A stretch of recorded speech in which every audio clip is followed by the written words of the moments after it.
Biden? Let's take a look. We've got Fox News Channel's Chris Wallace, who will host the first presidential debate in Cleveland, Ohio on September 29th. C-SPAN's Steve Scully will host the second debate in Miami on October 15th, and Kristen Welker of NBC will host the third debate in Nashville on October 22nd.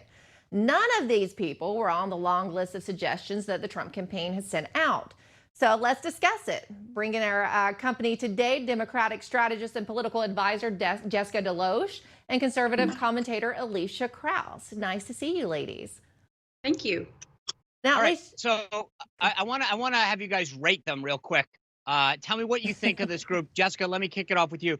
What do you think of this crop of debate moderators? Is this going to, do you foresee any of them being a problem, or do you think the Dems, your side, is good with all of them? You know, I think the Dems will be happy with all of these people. I think they'll all be very professional. And I also think that none of these people have personalities that are so large that it would overtake what we need to be focused on, which is the candidates on the stage. Jessica, I'm sorry, Elisha, do you share that, or do you have concerns? I think I always have concerns no matter who's chosen. I think Chris Wallace is a great pick because I think, unlike a lot of other people in mainstream media, he's actually unbiased and he does a good job of going after both sides. I mean, he's given President Trump pretty tough interviews before in the past, but he's also given tough interviews to President Obama during his time in office. I think that Wallace is a good pick. I think that Bret Baier also would have been a good pick. I was a fan of Megyn Kelly back in the day because I think that she was a good moderator pick. I don't think that Republicans, though, are ever going to have the cards stacked for them. I think they should always anticipate having the cards stacked against them. And I kind of understand, like, the presidential committee not choosing anyone that any candidate would suggest. Like, that just seems a little too softball to me.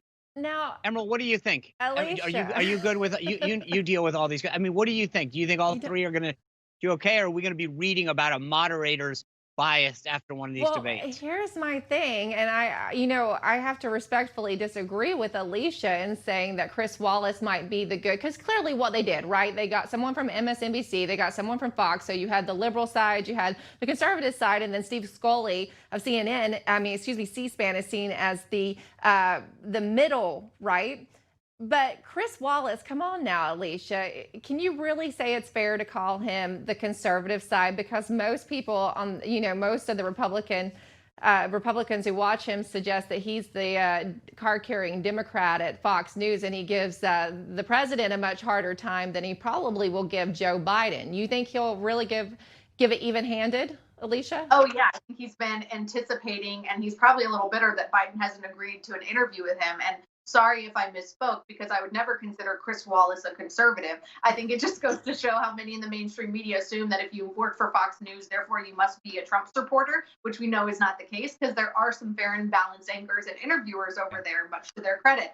I think that Chris Wallace is the fairest of the three because we know where the other two are coming from. And I believe that Chris Wallace will give it and take it equally to both sides. So I do have a concern about another one, and maybe, Jessica, you can clear this up. There's some Twitter chat today, and I did some research on my own. It looks like Steve Scully could have interned or might have interned for Joe Biden in the past. Don't you think that's a conflict? I mean, I would say that if that's something that happened, that would need to be taken into consideration. But I also think that this person is very far along in their professional career. He works for C-SPAN. It's really hard to take issue with people who work for C-SPAN. They have a job to do, and I think that C-SPAN would not have hired that person if they thought that any sort of political bias would influence his work. Yeah, I come down, regardless of what Steve's past is, I think he is probably going to be the fairest. Too often it's about the moderator. Steve Scully and those folks from C-SPAN are the least worrisome to me because they're never about themselves. Whereas I think a lot of these other folks on TV, which I don't know why the debate commission has to pick people who are on TV. Find someone who's not obsessed with themselves, their image and their ratings. This is where I think the debate commission has become too much of a corporate entity seeking corporate donations and trying to make it a show rather than about the candidates. But Jessica, let me kind of shift a little bit subjects. We started talking about the president today. He talked yesterday in North Carolina about this idea of what to do if your vote doesn't count or to ensure it does count. Rather, let me have you take a listen. On your ballots, if you get the unsolicited ballots, send it in and then go make sure it counted. And if it doesn't tabulate, you vote. You just vote. And then if they tabulate it very late, which they shouldn't be doing, they'll see you voted, and so it won't count. So send it in early, and then go and vote. And if it's not tabulated, you vote, and the vote is going to count. You can't let them take your vote away. All right, Jessica, CNN shared this article after that's titled, "Trump Won't Start Interfering in the Election," calling the president the election meddler in chief. I mean, the article goes on to say that the president appeared to suggest that North Carolinians should try to vote twice, which is a potential crime to test its security. I'm sorry, that may not have been the most articulate thing that he's ever said, but at the end of the day, he's basically saying, make sure your votes counts, and if it isn't, then make sure you do go vote.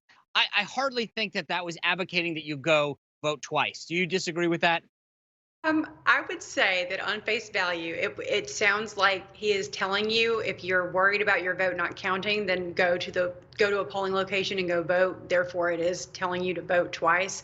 I think that he shouldn't have had the microphone at all in that moment. I wish he would not have even said what he did because it was really reckless and confusing. He's not a very good messenger when it comes to explaining a process. And I also think that this is feeding some concerns about the U.S. Postal Service's ability to do its job. So it's a confusing message. It wasn't articulate, and I wish that he would not have said it. But Elisha, the bottom line is this is a week and a half ago, we heard from the Democrats at their convention. The president doesn't want you to vote. Now they're saying, no, he actually wants you to vote twice. You can't have it both ways. He's telling people to make sure their vote counts, which I actually think is the responsible thing. I saw that when I watched that clip, but I do agree that it is confusing. And unfortunately, the president isn't the best messenger here because we know how the mainstream media is going to take maybe his good intentions and make them ill intentions. But I mean, earlier today, I was reading the California Secretary of State website informing me how I should vote and what I should do. And if I voted before, then yes, I should vote for the election, the ballot that comes in the mail. But if I'm not comfortable doing that, there are still going to be polling places open, but maybe or maybe not.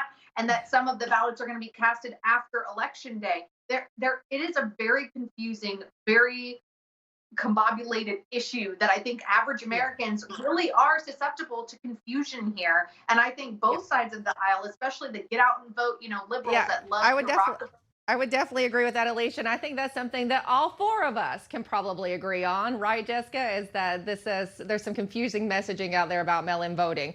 But Sure. Coming up, we'll talk about allegations of mental fitness and how it's impacting the campaign. We'll be right back.